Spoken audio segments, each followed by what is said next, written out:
A particle moves in two dimensions on the ellipse x square plus 4y square is equal to 8. At a particular instant, it is at the point x comma y given as 2, 1. And the component of the velocity is 6 in a suitable units. And the y component of the velocity is dash, that is added to the question. So let us analyze this question and understand what are all the initial information we have and the final information which we are supposed to achieve from the initial information.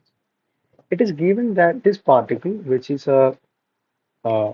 moving in two dimensions, is moving in an ellipse. It is given by x square plus 4y square is equal to 8.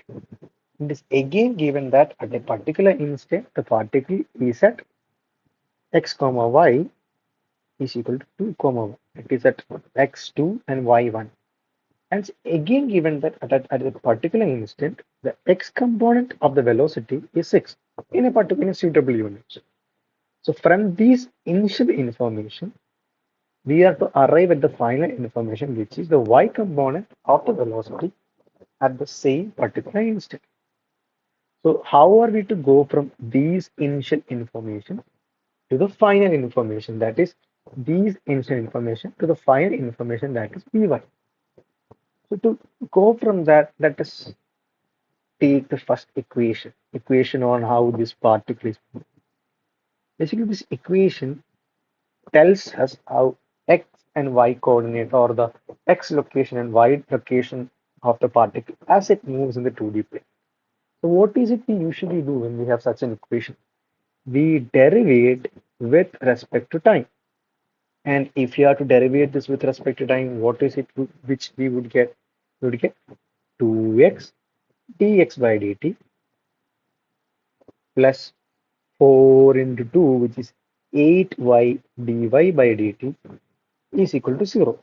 And if I look at this equation, dx by dt and dy by dt is basically vx and vy. So after derivation, what the final equation which we get is 2x dx plus 8y vy is equal to 0. Now in this equation, we can substitute the value at that instant for x, y, and vx. So if you do that, it should be 2 into 6 plus 8 into 1 into vy is equal to 0, which implies vy is equal to minus 2 into 2 into 6 by 8, which is equal to minus 3. So the answer to the question is option A, which is minus 3.